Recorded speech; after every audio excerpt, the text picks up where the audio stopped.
இன்னைக்கு ஜோதிட புர்டாக்கள்ல எந்த டாபிக்கை பத்தி பார்க்க போறோம் அப்படின்னா, இந்த நட்சத்திரத்திலிருந்து பொண்ணு எடுத்தாலோ பை எடுத்தாலோ மாமனாருக்கு ஆகாது, மாமியாருக்கு ஆகாது, அத்தைக்கு ஆகாது, சித்தப்பாக்கு ஆகாது, எங்க வீட்டில் இருக்கிற நாய்க்குட்டிக்கு ஆகாது, எங்க வீட்டில் இருக்கிற பூனைக்குட்டிக்கு ஆகாதுன்னு நிறைய கட்டுக்கதைகளை இந்த புர்டாக்களை விட்டுக்கிட்டு இருக்காங்க.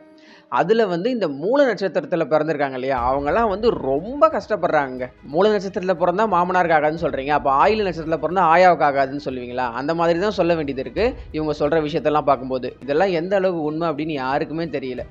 மூல நட்சத்திரம் அப்படிங்கிறது தனுசு ராசியில் அமர்ந்த கேதுவுடைய ஒரு ஞானம் பொருந்திய கிரகத்துடைய ஒரு நட்சத்திரம். மூல நட்சத்திரம் மாமனாருக்கு ஆகாதுன்னு எப்படி, எதை வச்சு, எத்தனை ஜாதகத்தில் ரிசர்ச் பண்ணி, எத்தனை பேருடைய வாழ்க்கையை போய் பர்சனலாக ஆய்வு செஞ்சு சொல்கிறாங்கன்றது தெரியல. கேது அப்படிங்கிற ரகம் யார், எப்படிப்பட்டவர் அப்படின்னு கொஞ்சமாச்சும் உங்களுக்கு தெரியுமான்னு எனக்கு தெரியல. அவர் ஞானத்தின் பொக்கிஷமாக, ஞானத்துக்கு உரிய ஒரு கிரகமாக சொல்லப்படுறவர்.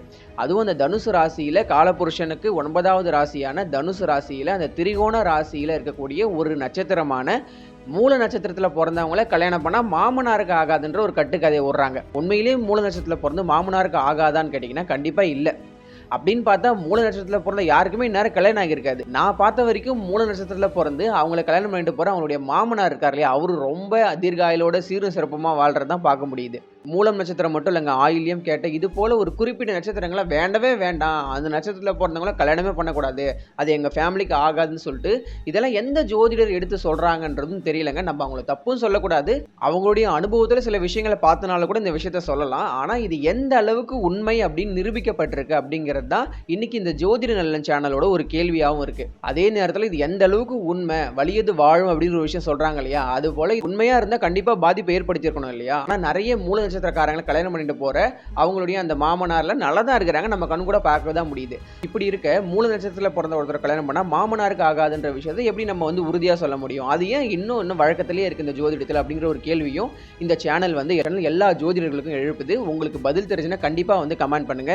இன்னைக்கு தமிழ்நாட்டில் இருக்க நிறைய ஜோதிடர்கள் என்ன சொல்றாங்கன்னா, இந்த திருமண பொருத்தத்தை பார்க்கும்போது 10 பொருத்தத்தை பார்க்காதீங்க, ஜாதக பொருத்தத்தை பாருங்க. 2 பேருடைய ஆயுள் எப்படி இருக்கு, 2 பேருடைய லக்னம் எப்படி இருக்கும், கேரக்டர் எப்படி இருக்கும், 2 பேருக்கும் குழந்தை பாக்கியம் இருக்கா, 2 பேரும் சண்டை போட்டக்காம ஒரு குறிப்பிட்ட காலம் வாழ்வாங்களா அப்படி இது போல இந்த ஜாதக பொருத்தத்தை பாருங்க. வெறும் இந்த 10 பொருத்தத்தை, இந்த கன பொருத்தம், தின பொருத்தம், யோனி பொருத்தம், ஆணி பொருத்தம், எல்லா பொருத்தத்தையும் பார்த்துட்டு ஜாதக பொருத்தத்தை பார்க்காம வந்துடாதீங்க. ஜாதக பொருத்தம் பார்க்காதாங்க நம்ம ஜோசியர்கிட்ட போகணும். 10 பொருத்தத்தை கூகுளில் போட்டாலே அது அழகா கொடுத்துருது.